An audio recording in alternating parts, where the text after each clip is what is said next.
Welcome back everyone. My name is Piyush Lokhande and today I am going to discuss the topic virtualization. But before going to virtualization, first we will talk about what is cloud computing.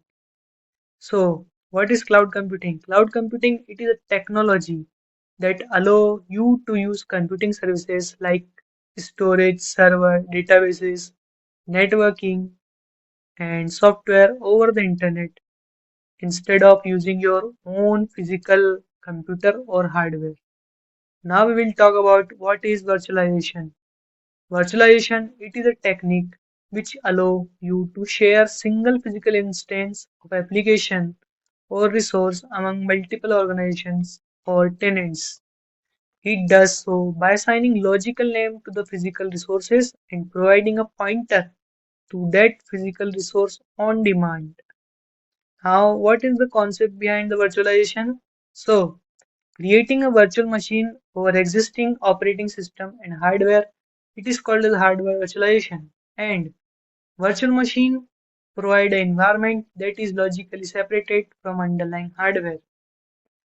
And yeah, the machine on which virtual machine is created, it is known as host machine, and the virtual machine is referred as guest machine. This virtual machine is managed by software or firmware. It is known as hypervisor.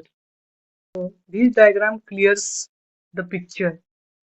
In this picture, this device is the host machine, and these are the VMs, virtual machines created by the help of this hypervisor.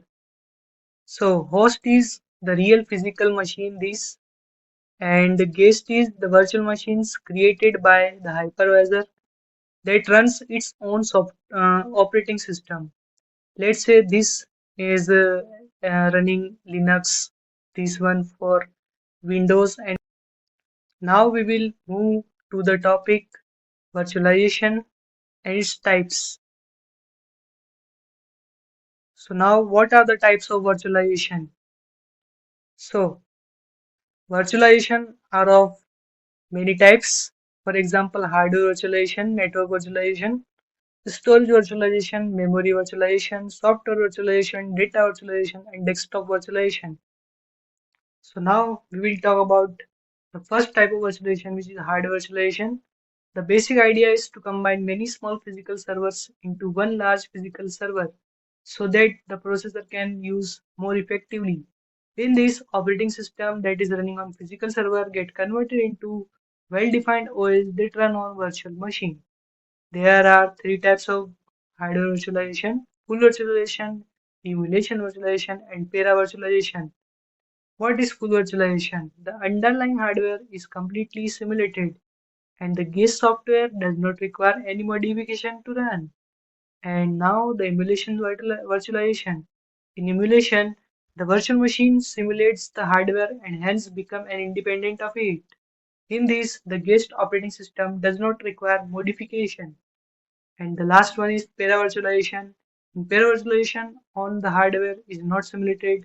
The guest software run their own isolated domain. Now we will move to second type virtualization, which is network virtualization. It refers to the management of monitoring of a computer network as a single managerial entity from a single software-based administrator console. It is intended to allow network optimization of data, transfer rate, scalability, reliability, flexibility, and security. It also automates many network administrative tasks. Network virtualization is specifically useful for network that experiences huge, rapid, and predictable traffic increase. There are two types of network virtualization. For example, first one is internal, which provide network-like functionality to a single system. And the second one is external. It combines many network or parts of network into a virtual unit. Now the third virtualization is storage virtualization. In storage virtualization, multiple network storage resources are present as a single storage device for easier and more efficient management of these resources. Now the next one is memory virtualization. It introduces a way to decouple memory from server to provide a shared and distributed or network function. It enhances the performance by providing virtualization is software virtualization. It provides the ability to the main computer to run and create one or more virtual machines. It is used to enable computer system in order to allow a guest OS to run.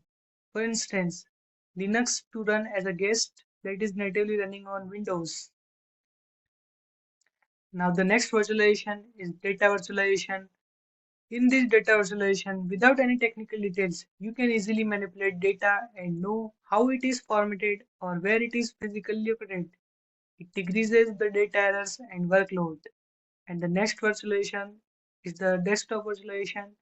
It provides the convenience and security as one can access remotely. You are able to work from any location and on any PC.